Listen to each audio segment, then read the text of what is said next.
ለመዝናናት ነው። ሻፈድ ሻረት ወይኔ ቡራው እንዴ እርፍ ወይኔ ቡራው። ቡራ ግን በጣም ጨዋ ተጨምረሃል። ይሄ ቃል ግን ካንተ ነው። እንዴት ነው ነገሩ? ሻፈድ ሻላለም ምን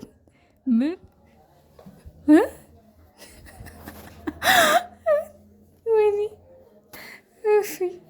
አይ ቡራዬ ሻፈድሽ ምን ማለት ነው ደግሞ? መሻፈድ ምን ማለት ነው ታውቃላችሁ ውዶች? የመሻፈድን ትርጉም የሚነግረኛለ? እስኪ እዚህ ስር የመሻፈድን ትርጉም ንገሩኝ። በጣም ነው የደከምኩት አባባሉ ማለት ነው። ወይኔ ቡራው ኧረ ሻፈድሽ አላለም። ሰላም እንዴት ናችሁ? ውድ የተከበራችሁ የኔ ቤተሰቦች እንዴት ናችሁልኝ? በያላችሁበት ዓለም ዳርቻ ሰላማችሁ ብዝዝዝዝዝ ትርፍርፍርፍርፍርፍ ይበልልኝ እያልኩኝ እንግዲህ በድጋሚ መጥቻለሁ። ሀይሚዬ ቡራዬ አድናቂያቸውን አግኝተው እቅፍ ድግፍ አድርገዋት አይቻለሁ። የኔ ቆንጆ ስላገኘሻቸው እኔ ላንቺ ደስ ብሎኛል፣ እውነት ለመናገር ማለት ነው። ምክንያቱም ሀይሚና ቡራን ማግኘት የብዙዎች ምኞት ነው፣ እውነት ለመናገር የብዙዎች ምኞት ነው። ግን ከስንት አንድ ነው የሚሳካው። ምክንያቱም እኛ ብዙ ነን የምንፈልጋቸው፣ እነሱ ደግሞ ሁለት ናቸው። ስለዚህ ሁላችንንም ማግኘት አይችሉም፣ ከባድ ነው። አንቺ ግን አግኝተሻቸዋል። ፎቶ አብርሻቸው ተነሳስተሻል። በየቦታው ፖስት ተደርጓል እና እንደዚህ በፈገግታ እግዜርን በፈገግታ በሳቅ ነው የተቀበሏት ልጅቷን ማለት ነው። የእውነት ፊታቸው ላይ ያለውን ፈገግታ እዩ። እግዜርን እኔ እንጃ። ለእነዚህ ሁለት ልጆች ቃል ያንሰኛል። ባይዘወይ ከአሁን በፊትም ብዙ አድናቂዎቻቸውን አግኝተዋል። ቻናል እየከፈቱ ለትናንሽ ዩቱበሮች ይሰጣሉና እናንተ ልባችሁ ቀና እንደሆነ እግዚአብሔር ምንጊዜም መንገዳችሁን ቀና ያደርገው። አንዳንድ ጊዜ ቀና ሰዎች መንገዳቸው ሁሉ ቀና ነው። ምክንያቱም እግዚአብሔርም ስለሚጨመርባት ማለት ነው። ክፋትና ቅናት ሸር በተሞላበት ደግሞ እግዚአብሔር አይገኝም፣ እግዚአብሔር የለም። በቅን ልቦች ግን እግዚአብሔር ይገባበታል፣ ያግዛቸዋል። መንገዳቸው ሁሉ የተሳካና በፍቅር የተሞላ ይሆናልና ፈጣሪ ምንጊዜም ቢሆን ልቦናችሁን አይቀይረው። ምንጊዜም ቀና ቀናውን ደግ ደጉን ጥሩ ጥሩን ያሳስባችሁ። በርቱልኝ የኔ እንቁዎች፣ የኔ ቅመሞች።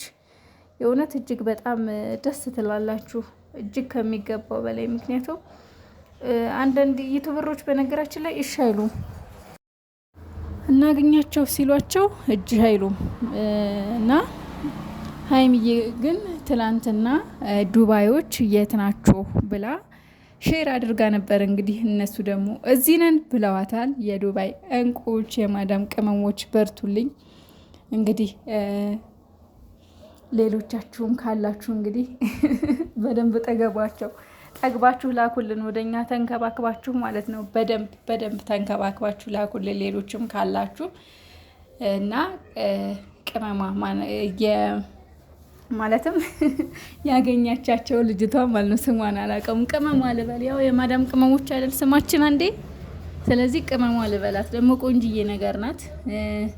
ዩቱበር አትመስለኝም፣ እኔ አላውቃትም። ዩቲዩብ ላይ አይቻት አላውቅም። ዩቱበር ትሁን አትሁን አላውቅም። ግን ፎቶቸውን ያገኘው ከቲክቶክ ነው ያመጣሁት። ቲክቶክ ላይ እንዳለ በቃ በስማ ሼር እያደረጉት ነበረ። እንደምታያቸው በሰልፊ ነው ደግሞ ፎቶ የተነሱት። ማለት ዩቱበር ብትሆን በካሜራ ነበረ። ዩቱበር ግን አትመስለኝም። የማዳም ቅመም ናት። ታድለሽ። ቀናሁ አይገልጸውም። የእውነት አስቀናሽኝ። እና ደግሞ ውዶችዬ ዱባይ ላይ ጠንቋይ አላሉ። ሀይሚና ብሩክ ቶሎ ወደ ሀገራችሁ ተመለሱ። እግዚአብሔርን ግን የእውነት ማለት ነው። የእውነት ዱባይ ላይ ምንድነው ስሙን ራሱ ሰውየውን አውጥተውት ነበረ። የሆነች ልጅ ወጥታ አጋልጣ ማለት ነው። ባይዘቦይ ውሸት አይደለም፣ ይሄ ነው ትክክለኛ ነገር ነው።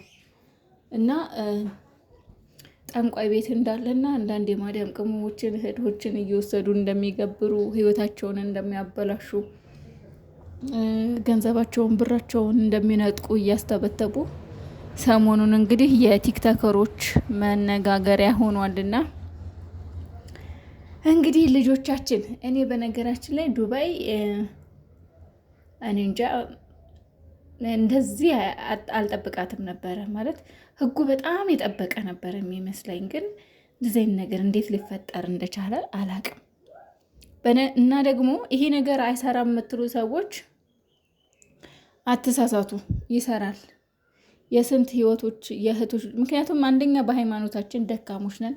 በሙስሊሙም ሆነ በክርስትና ከአባቶች ባንርቅ፣ ከእምነታችን ከቤተ ክርስቲያን ከመስጊድ ባንርቅ፣ ከቁርአን ባንርቅ፣ እምነታችንን ጠበቅ አድርገን ብንይዝ ጥሩ ነው። ለምን ብዙ እህቶቻችን ወንድሞቻችን እያበዱ ብራቸው እየተበላ እየተነጠቁ በማፍዘዝ እየተዘረፉ ያሉት በእንደዚህ አይነት ነገር ነው።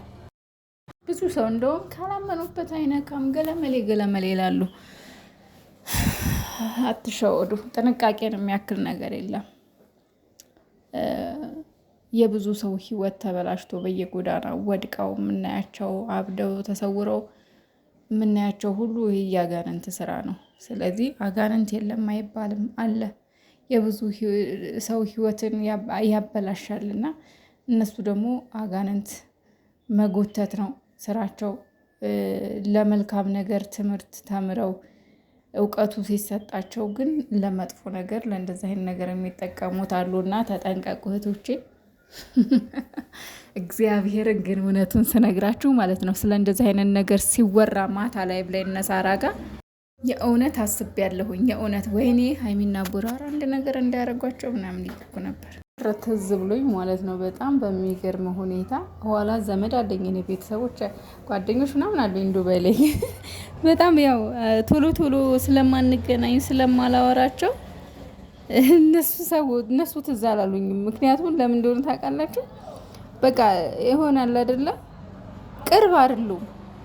ቶሎ ቶሎም አናወራም፣ ቶሎ ቶሎም አላያቸውም፣ አይምሮ ላይ ማያደርሉም እና በጣም ገረመኝ። አስቀድሜ ትዝ ያሉኝ ሀይሚና ቡራ ናቸው። ለምን በየቀኑ በየሰዓቱ በየደቂቃው ስለማያቸው አለ አይደለ? ልክ እንደ ቤተሰብ አዳብት አድርጋቸዋለሁ። ቶሎ ብሎ አይምሮ ላይ እየመጣልኝ የእነሱ ጉዳይ ነው። ደግሞ ታውቃላችሁ በብዛት የሀይሚና የብሩክ ጠላቶች ዱባይ እንዳሉ እንዳትረሱ። እናማ ወገኖቼ የመረጃ ትንሽ የለውም፣ ሼር አድርጎት እሺ። ያዙት፣ ይጠቅማችኋል። ሼር አድርጎላቸው ለሀይሚና ለብሩክ። ራሳችሁን ጠብቁ በሏቸው እሺ። የምር በቃ ሲሪየስ አድርገው ማለት ነው ቁም ነገር ይዘው እያወሩበት ነበረ እና ምን ያክል ከባድ እንደሆነ ነው የተረዳሁት። ሌላው ደግሞ እንግዲህ ዛሬ ይምጣ አላውቅም፣ ፖስት አላደረጉም እስካሁን ድረስ ምንም ነገር፣ ፎቶም የለም። ቲክታክ ላይ ብቻ ብሩኬን አይተነዋል እና ደግሞ ከአድናቂዎቻቸው ጋር ሁለቱን አግኝተናቸዋል። ከዛ ውጭ እንግዲህ የሉም፣ አላየናቸውም። የሚመጡ አይመስለኝም። ከመጡ ደስ ይለናል፣ ካልመጡም ደግሞ ይረፉ፣ ችግር የለውም። እረፍት ያስፈልጋል፣ ጊዜ ያስፈልጋል።